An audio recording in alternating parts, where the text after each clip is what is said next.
नमस्कार। आप सबको होली और रंगोत्सव की बहुत बहुत शुभकामनाएं, मंगल कामनाएं। हमारे इस त्यौहार का बहुत बड़ा महत्व है। मुझे हमेशा ये दो रूप में इसका महत्व नजर आता है। एक हमारी बहुत ही प्राचीन पौराणिक कहानी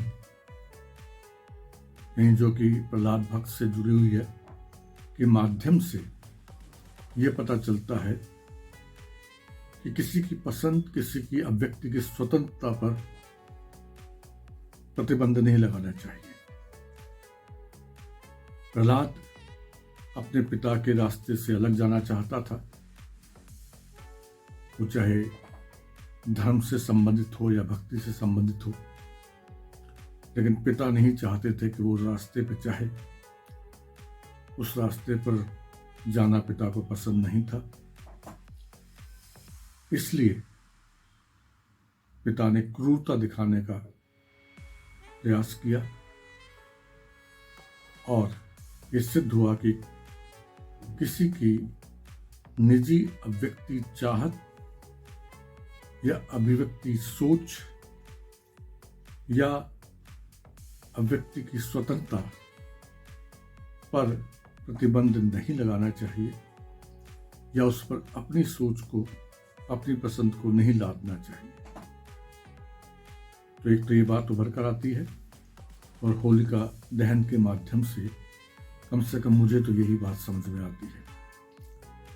जहां तक रंगोत्सव के रूप में होली मनाने की बात है, तो यहां से मैं लेता हूं कि बहुत सारी ताकतें हैं जो समाज को, मनुष्यता को, मनुष्य को बांटने में लगी रहती है, अपने स्वार्थ के लिए, अपनी सत्ता के लिए, धर्म के नाम पर या कह लीजिए धर्म के रंग के नाम पर, देह के रंग के नाम पर, जाति के रंग के नाम पर, सीमाओं के रंग के नाम पर, और न जाने किस किस भाषा आदि किस किस रंग के नाम पर बांटने की कोशिश करते रहते हैं और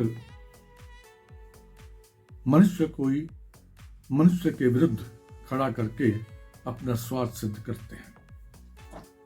मुझे लगता है रंगोत्सव को इस रूप में हमें देखना चाहिए कि वो सभी रंगों में विश्वास रखता है, चाहे हरा रंग हो, चाहे लाल हो, चाहे पीला हो, चाहे काला हो, चाहे भगवा हो, चाहे कोई भी हो, और मनुष्यता का विकास या मनुष्यता की बढ़ोतरी रंगों के एक साथ मिलकर चलने में है। यानी पूरी मनुष्यता को एक साथ चलने की राह सिखाता है ये त्योहार। मैं तो इसी रूप में लेता हूँ और मैं पुनः सबको शुभकामनाएं देता हूँ, इस पर्व की बधाई देता हूँ और आशा करता हूँ कि जो पर्व पूरी मनुष्यता के लिए समझ देना चाहता है, उसको हम सहज स्वीकार करें। कोई भी पर्व मनुष्य का कोई भी समूह उसको मनाना चाहता हो, यदि उसमें पूरी मनुष्यता को साथ लेने की बात है, अपनी निजता को कायम रखते हुए भी पूरी मनुष्यता की बात करने की तमीज है, तो उसे स्वीकार किया जाना चाहिए। बहुत बहुत शुभकामनाएं, बधाई, धन्यवाद।